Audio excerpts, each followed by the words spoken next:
शिल्पा की आदतें ठीक नहीं थी। वो ना बोलने से पहले कुछ सोचती और ना ही कुछ करने में।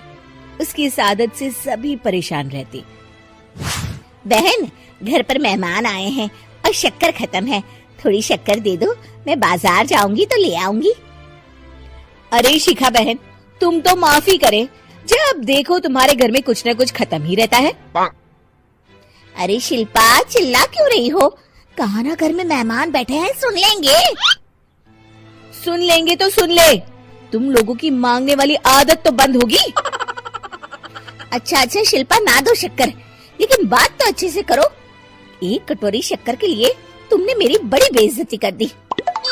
शिल्पा बड़बड़ाते अंदर चली जाती है तो शिखा भी घर चली जाती है।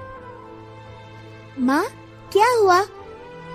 अरे कुछ नहीं बेटा, पता नहीं कहां कहां से ऐसे पड़ोसी आ जाते हैं, जब देखो तब कुछ न कुछ मांगने के लिए घंटी बजाते हैं। अब घंटी बजे तो दरवाजा ना खोलना। पता नहीं माँ की ये आदत कैसे बदलेगी, किसी को कुछ भी बोल देती है, बोलने से पहले सोचती भी नहीं। शिल्पा की ये आदत दिन ब दिन बढ़ती ही जा रही थी। एक दिन शिल्पा के दरवाजे सब्जी वाला आया।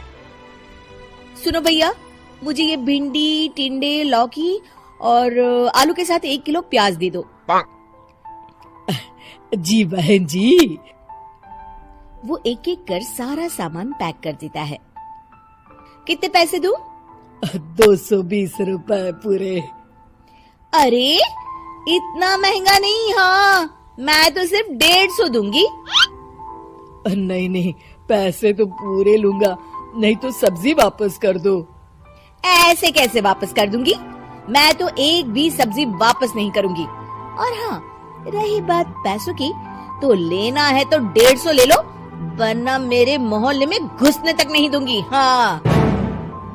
अरे नहीं बहन, हम लोग गरीब लोग हैं, ऐसा ना करो।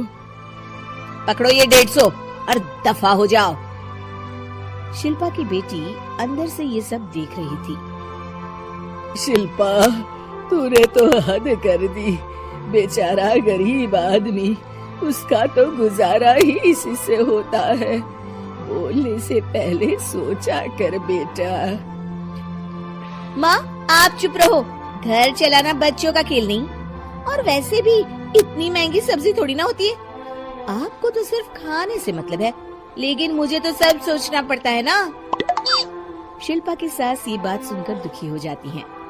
शिल्पा की बेटी शिल्पा की ये सारी बातें सुन रही होती है। शिल्पा की बेटी एक दिन माँ से कहती है, माँ, ओ माँ, जरा यहाँ तो आना।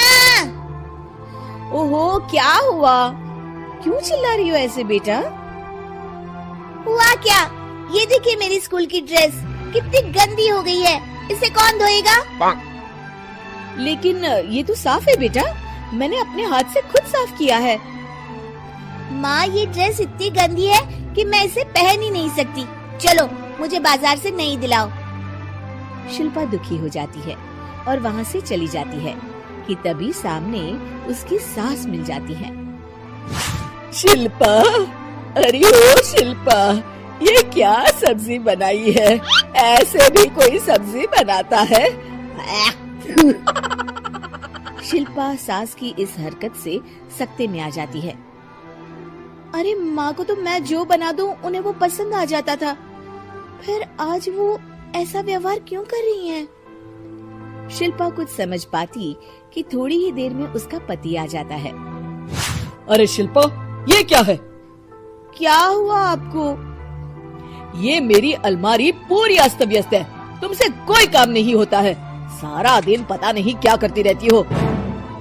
अरे मैंने तो सारी अलमारी साफ रखी है। इसे तुम साफ कहती हो? ये तो पूरा कूड़ादान लग रही है।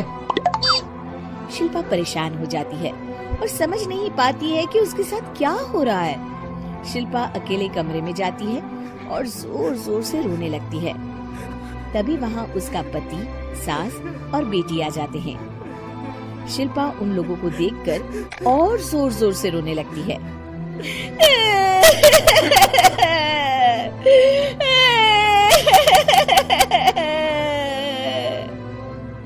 कि तभी उसकी सास उससे कहती है, क्या हुआ? यहाँ बैठकर रोती रहोगी या फिर खाने को भी कुछ बनाओगी? माँ, पहले आप बताएं, आप लोगों को क्या हुआ है जो मुझसे ऐसा व्यवहार कर रहे हैं? वही हुआ है जो तुम्हें रोज होता है। मैं समझी नहीं। माँ, आज घर वालों ने आपसे बुरा व्यवहार किया तो आपको कितना बुरा लगा ना? हाँ, मुझे बहुत बुरा लगा। मुझे अच्छा नहीं लगता कोई मुझसे इस तरह से बात करे। सही कहा शिल्पा, जो चीज तुम्हें खुद के लिए अच्छी नहीं लगती वो तुम्हें दूसरों के साथ भी तो नहीं करनी चाहिए। बेटा, हम तुम्हारे अपने हैं, फिर भी तुम्हें अपनों की बात का बुरा लगा। लेकिन सोचो, जिन बाहर के लोगों से तुम ऐसा व्यवहार करती हो उन्हें कैसा लगता होगा। हाँ माँ, आप सच कह रही हैं। मैं आप लोगों से माफी मांगती हूँ। मुझे कड़वा नहीं बोलना चाहिए। मैं समझ गई, मैं आपकी हूँ इसलिए आप लोगों ने मुझे सुधरने का वक्त दिया और मेरा साथ दिया। लेकिन जिन बाहर के लोगों से मैं बुरा व्यवहार करती आई, वो लोग मेरे कड़वे बोल से कितने दुखी होते होंगे। मैं वादा करती हूँ, आज से ऐसा व्यवहार किसी के साथ नहीं करूंगी।